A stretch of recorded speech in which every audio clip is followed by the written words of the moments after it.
Hi guys, I'm Tyne and welcome to Tiny DIYs.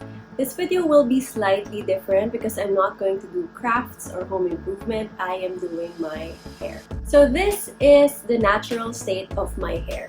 Normally I wear my hair short, shoulder length or shorter, and straightened. I used to blow dry my hair every day, but since the lockdown, I've let it grow longer than what I'm usually used to. My favorite hairdresser has been looking for me, but I don't think I'm ready to go out and go to a salon anytime soon. So I'll have to make do and cut my hair on my own. Now, I did a lot of research. I watched a lot of YouTube videos, and there were really bad haircuts, but really good ones as well. But I think I'd be most comfortable following the tutorial of Brad Mondo because he's a hairdresser and his techniques seem to be the most work out of all the videos I've watched, so it seems legit. Unfortunately, it requires the help of someone else, but before we go to the cutting, I need to straighten my hair because Brad Mondo said your hair should be really straight when you try his technique. So let's see how it goes. Before I start cutting my hair, I'll have to straighten it first. For this part, I took some hair product to protect my hair from the heat and make it even straighter once I was done styling it. I'll put the name of the product in the description box in case you're interested in buying some. Don't forget to use a comb to distribute the product well. Normally, I use a blow dryer to straighten my hair, but that's to give it a bit of body as well. In this case, the requirement is to make it straight, so the cuts would be precise. So I am using a hair iron instead.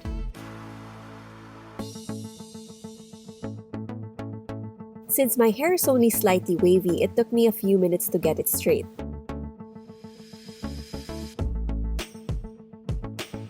Okay, so my hair is straighter than what I started with, and it's time to call my fiancé to help me follow Brad Mondo's instructions. So the first step is to partition your hair in 4 parts, 2 in front and 2 in the back.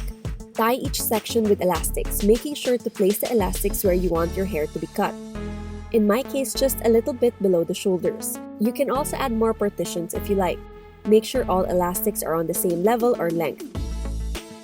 So here's the confession. Since I didn't have actual hairstyling scissors, I used my fabric shears. Remember to be careful when handling your cutting tools.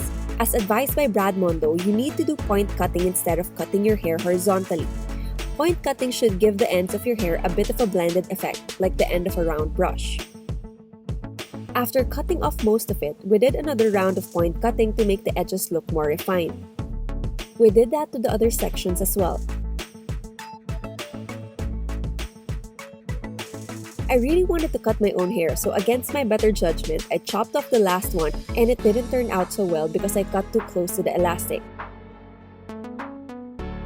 We ended up having to redo the other sections. I guess my mistake was I did not have a mirror when I cut my own hair. Otherwise, I think I would have done a better job. Brad Mondo actually said it would be impossible to get a blunt haircut if you cut it on your own. So, if you really want a decent haircut, ask someone else to help you out.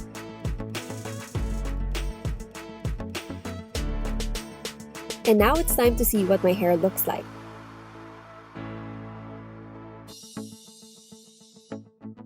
God, grabe ang iksi na niya. There were some parts that were longer than the rest, so we had to fix that.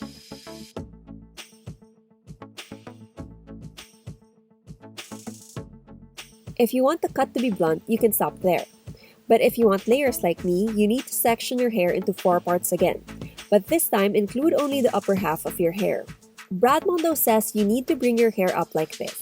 Comb or brush it out, and halfway or an inch up into the section, you part it down.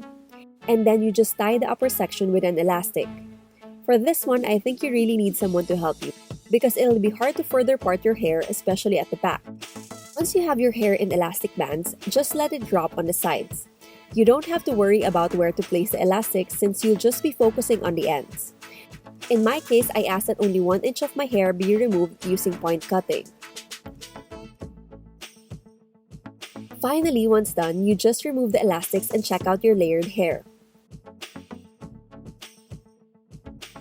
As you can see, I was quite happy with the final look. Here's what it looks like at the back.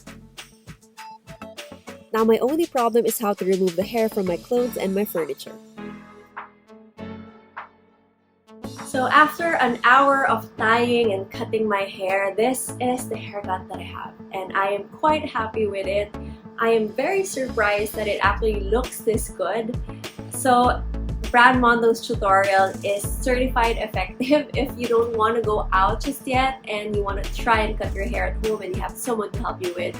You should definitely try it out. It's a bit more work, but it's definitely worth it. It's not as refined as the one that you could probably get from a salon, but it's quite decent, and I'm definitely gonna be confident to rock it for the rest of the lockdown. Thank you for watching this episode, and if you want to see more do-it-yourself videos, don't forget to subscribe and tap the bell for notifications. See you next episode. Bye!